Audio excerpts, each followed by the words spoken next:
हम बात कर रहे हैं आज डेफिनेट इंटीग्रल्स की।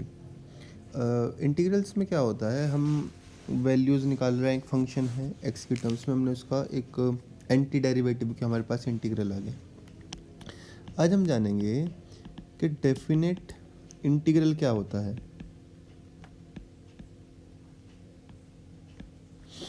डेफिनेट इंटीग्रल निकाला कैसे जाता है। पहले मैं बता दूं, जो हमारे पास में अगर कोई भी इंटीग्रेशन है, किस तरह के क्वेश्चन हम लोग करने वाले हैं। अगर किसी ने कहा कि आपके पास एक फंक्शन है और आपको इसका इंटीग्रेशन करना है, इस तरह की चीज़ें हमने की है ना, ये इंटीग्रल है। अब उसी के साथ अगर वो आपको लिमिट दे दे कि भैया आपको 5 से लेकर 20 तक, है ना, इस तरह से लिमिट दी डेफिनेट कि 5 से 20 के बीच में इस इंटीग्रल की वैल्यू कितनी होगी, पूरा क्या होगा एरिया, उसको हम लोग डेफिनेट इंटीग्रल कहते हैं। इसके थोड़ा सा कंसेप्ट को समझने की कोशिश करेंगे, इसको फाइंड कैसे किया जाए वो हम लोग देखेंगे। उसको समझने के लिए, इस डेफिनेट इंटीग्रल के कंसेप्ट को समझने के लिए एक टर्म इंट्रोड्यूस कर रहे हैं हम, दैट इज़ एरिया फंक्शन। अब एरिया फंक्शन क्या होता है?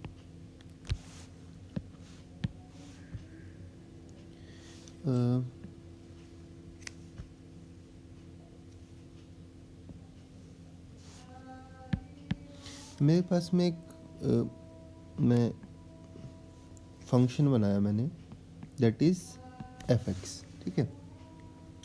और मैंने इसको शुरू किया एक पर्टिकुलर, इसकी वैल्यू ए पॉइंट से। अब जैसे जैसे मैं ए की वैल्यू को राइट साइड की तरफ बढ़ाऊंगा तो मेरी एफ एक्स की वैल्यू बदलती चली जाएगी। अब मैं क्या कर रहा हूँ, मैंने यहाँ से जहाँ तक स्केल है मैंने यहाँ से मेज़र करना शुरू किया और मैं ऐसे धीरे धीरे धीरे धीरे वैल्यूज़ बढ़ा रहा हूँ। तो आप देखेंगे कि ग्रीन लाइन और जो मेरा स्केल है वाइट, उसके बीच का जो एरिया है दैट इज़ इंक्रीजिंग। यहाँ से शुरू करते हैं, ये था एरिया, और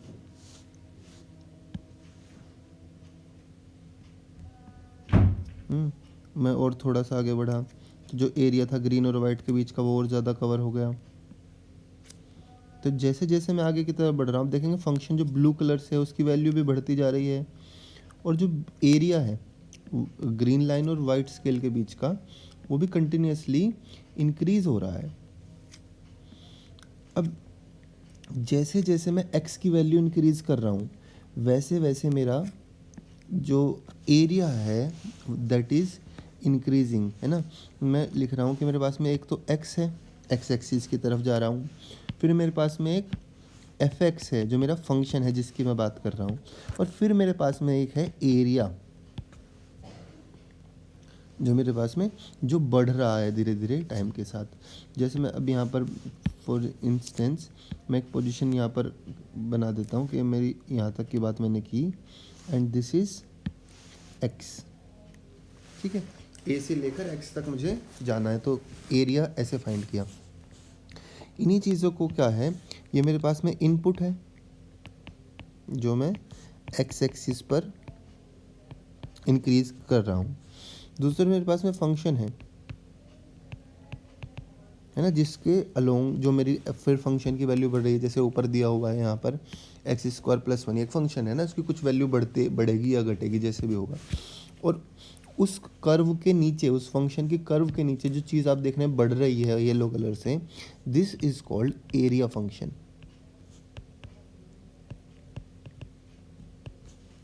ठीक है। ये कंसेप्ट हुआ एरिया फंक्शन का। अब बात आती है एरिया फंक्शन कंसेप्ट हमें समझ आ रहा है होता क्या है, इसको फाइंड कैसे किया जाए, क्या एफ एक्स और ए एक्स के बीच में कोई रिलेशन है। अब इस रिलेशन को समझने के लिए हमारे पास कैलकुलस की कुछ थ्योरम्स हैं, इंटीग्रल कैलकुलस की। और क्या कहती है वो थ्योरम, वो कहती है कि अगर आपके पास आप जो एरिया फंक्शन है उसका डेरिवेटिव करते हैं, जैसे जैसे बढ़ रहा है उसका डेरिवेटिव करें, तो आपके पास में जो कर्व का फंक्शन है मेरे पास वो आ जाएगा, है ना। और यहाँ पर अगर मैं एक पॉइंट और मान लूँ जिसके बीच की मुझे बात करनी है, इसको मैं नाम दे देता हूँ बी, तो ए और बी के बीच में अभी हम बात कर रहे हैं। तो जो ये A dash equals X equals to F X है, this is for all A to B, A और बी के बीच के, मैं जहाँ भी एक्स की वैल्यू ए और बी के बीच में मूव करूँगा, है ना, वहाँ पर ये सेम इसको फॉलो करेगा। जहाँ पर ए एक्स क्या है, एरिया फंक्शन है, और एफ एक्स क्या है, मेरा एक कंटिन्यूस फंक्शन है, कंटिन्यूस फंक्शन होना चाहिए। इसी को नाम क्या देते हैं, जो थ्योरम है जो ऐसा कहती है, इसको कहा जाता है, इस थ्योरम को कहते हैं first fundamental theorem of integral, fundamental theorem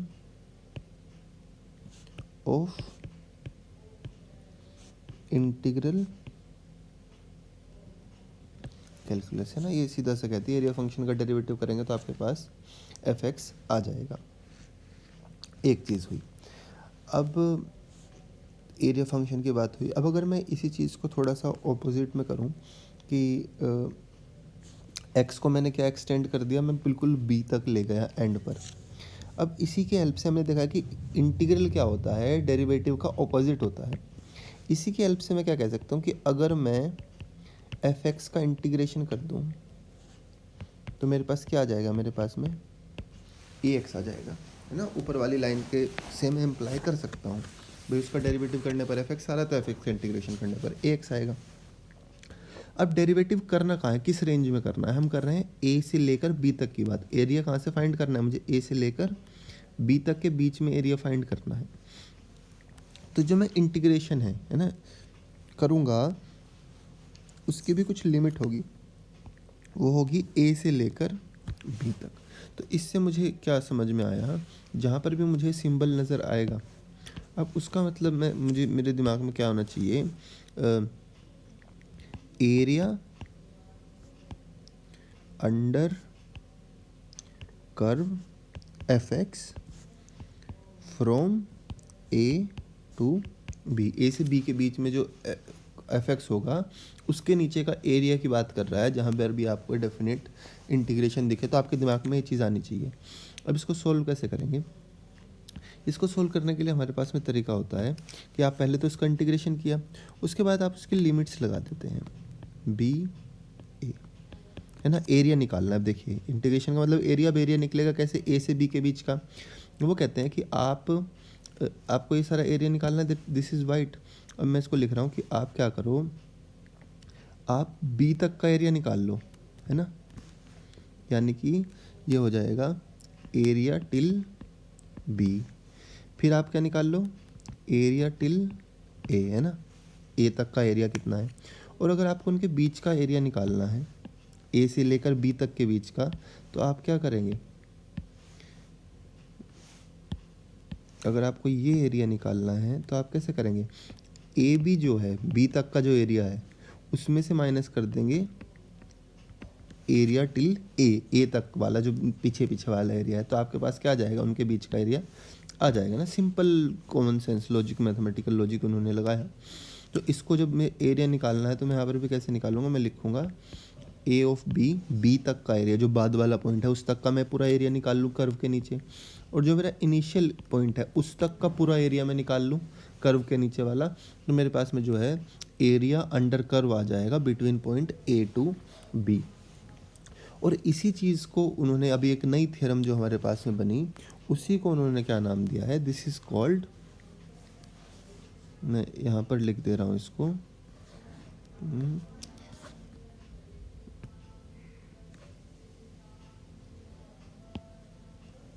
उसी को उन्होंने क्या नाम दिया, second fundamental theorem of integral calculus. ठीक है। अब सेकंड, इससे fundamental theorem of integral calculus से हमें फ़ायदा क्या होता है, इसकी हेल्प से हम कोई भी डेफिनेट इंटीग्रल आसानी से निकाल सकते हैं। सिर्फ इंटीग्रल करना है और उसकी लिमिट्स पुट कर देनी है। कुछ क्वेश्चंस ट्राई करके देखते हैं जिनको हम इंटीग्रल कैलकुलस इसकी जो थ्योरम्स हैं उनकी हेल्प से सॉल्व कर सकते हैं। ठीक है। मैं पहले एक सिंपल सा क्वेश्चन लेता हूँ। मेरे पास में है x+1 dx, और इसका इंटीग्रेशन करने को कह रहे हैं -1 से लेकर 1 के बीच में। क्या करेंगे, मैं पहले स्टेटमेंट लिख देता हूँ कि अगर एफ एक्स है और उसका इंटीग्रेशन करना है आपको डी एक्स, मैं ए एक्स ही लिख रहा हूँ और आपके पास इंटीग्रेशन करने पर ए एक्स आता है, तो अगर उसमें लिमिट्स लग जाएं ए टू बी तो आप क्या करेंगे, इंटीग्रेशन पर भी लिमिट्स लगा देंगे ए टू बी और उसको लिखेंगे, पहले बाद वाली लिमिट पुट करेंगे एक्स की जगह और फिर उसमें पहले वाली लिमिट है ना, इसी हेल्प से हम इसको करते हैं। सबसे पहले इंटीग्रेशन करते हैं। एक्स प्लस वन का इंटीग्रेशन क्या होगा, एक्स का इंटीग्रेशन हो जाएगा x square by two plus one का इंटीग्रेशन हो जाएगा एक्स। फिर हमें क्या करना है, जो सोल्व करके आया उसकी लगा देनी है लिमिट्स, वन माइनस वन। अच्छा, एक और चीज़ यहाँ पर सी के बारे में भी कई बार मन में ख्याल आता है कि भाई सी का क्या होगा, इसीलिए मैं इसको पूरा एक क्वेश्चन में पूरा प्रोसीजर करके बताता हूँ कि सी के साथ क्या होगा। प्लस सी होता है, हमने सी लगा दिया, वैल्यूज पुट करते हैं। पहले अपर वाली लिमिट जो ज़्यादा वाली है, अपर वाली लिमिट लगाने, तो मैं पहले अपर वाली लिमिट लगाता हूँ। ये हो जाएगा one square by two plus one plus C, ठीक है। फिर मैंने लगाया माइनस, फिर मैं नीचे वाली लिमिट लगाता हूँ, minus one square upon two plus minus one plus C. अब आप देखेंगे हर बार होगा क्या, जो सी है वो हर बार खुद से कैंसिल हो जाया करेगा। कोई भी क्वेश्चन होगा सी आएगा, क्योंकि लिमिट से कुछ फ़र्क नहीं पड़ना है, बीच में माइनस है, हर बार कैंसिल हो जाया करेगा। तो इसलिए आगे से जब भी हम ऐसे क्वेश्चंस करेंगे तो अगर हम सी ना भी लिखें तो वो अंडरस्टूड होता है कि डेफिनेट इंटीग्रेशन का जब आप आंसर लिखते हैं तो उसमें सी नहीं आता। बाकी टर्म्स को मैं सिंप्लीफाई कर लेता हूँ, one by two plus one और माइनस वन बाई टू और प्लस वन, ये मेरे पास में आ जाएगा आंसर टू यूनिट्स। जो अगर वो एरिया, अगर वो क्वेश्चन में कहेगा डेफिनेट इंटीग्रल फाइंड करो तो आप यहीं इसको छोड़ देंगे, और अगर वो आपसे कहेगा एरिया फाइंड करो तो आप इसके आगे टू यूनिट्स लिख देंगे। अभी उस डेफिनेट इंटीग्रल का मैं छोड़ देता हूँ। ये हमने जो अभी क्वेश्चन किया है, this belongs to exercise 7.9।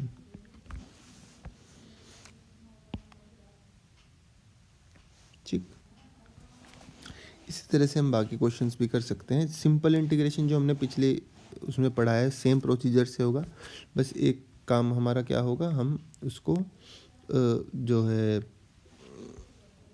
Limits वाला स्टेप बढ़ा देंगे। एक क्वेश्चन और कर लेते हैं ताकि थोड़ा प्रैक्टिस हो जाए, हम समझ जाएं।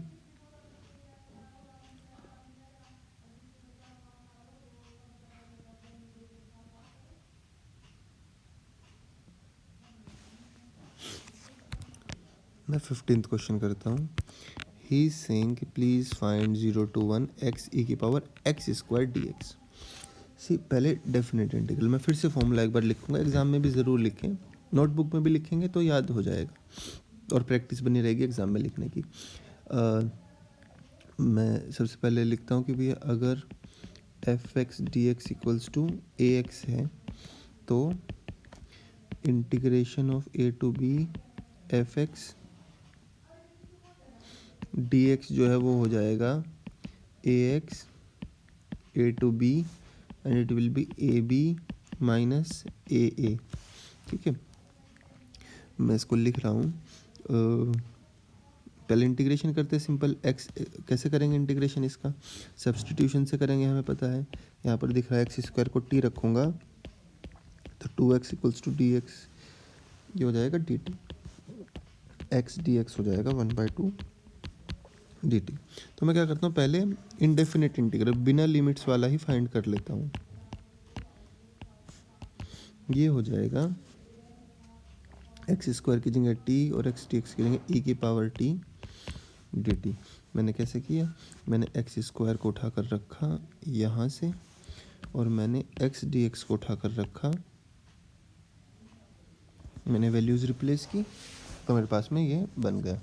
1/2 भी आएगा साथ में। ठीक, आगे चलते हैं।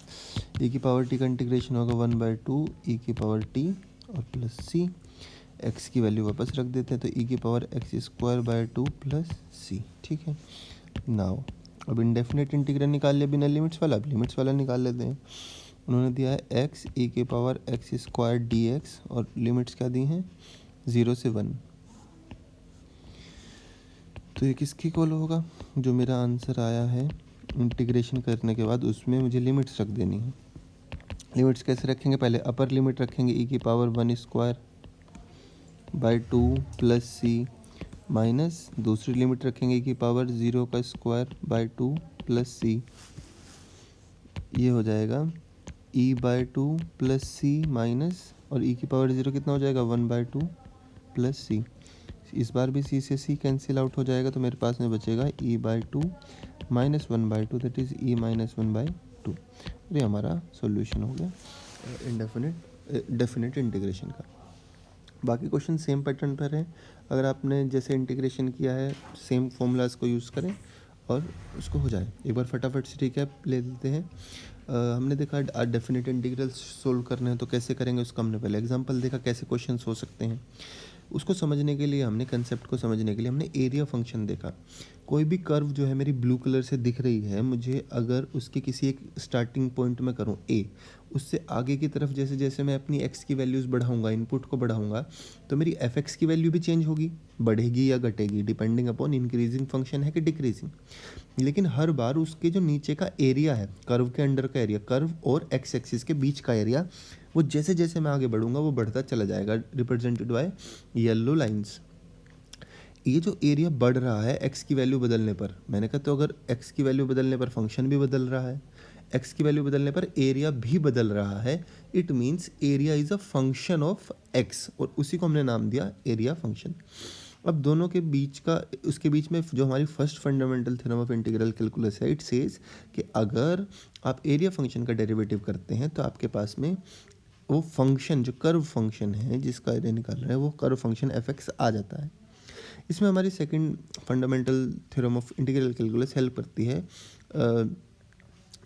एरिया इसके एरिया कैसे निकाला जाए दो पॉइंट्स के बीच में, तो ए और, अगर आपके पास फंक्शन है एफ एक्स और ए और बी दो पॉइंट्स हैं, उनके बीच का आपको एरिया निकालना है ना, कर्व के नीचे और एक्स के एक्सिस के बीच में। तो आप क्या करेंगे, आप उसका इंटीग्रेशन करेंगे और उसकी लिमिट्स रख देंगे ए टू बी। पहले बाद वाली लिमिट की वैल्यू रखेंगे ना, बीच का एरिया निकालना हो तो पहले बाद वाले तक का सारा एरिया निकाल लो, उसमें से पहले पहले का एरिया माइनस कर दो तो बीच का एरिया बच जाएगा। वही सेम काम fundamental theorem of integral calculus करती है, उसको यूज़ करके फिर हम लोगों ने देखा। ध्यान देने वाली बात है, जब भी आपको डेफिनेट इंटीग्रल दिख रहा है तो आपके दिमाग में इमेज बननी चाहिए कि जो फंक्शन है उसका ग्राफ आपके दिमाग में हो और उसके दो पॉइंट्स के बीच की वो एरिया फाइंड करने को कह रहा है। तो ये था हमारा डेफिनेट इंटीग्रल।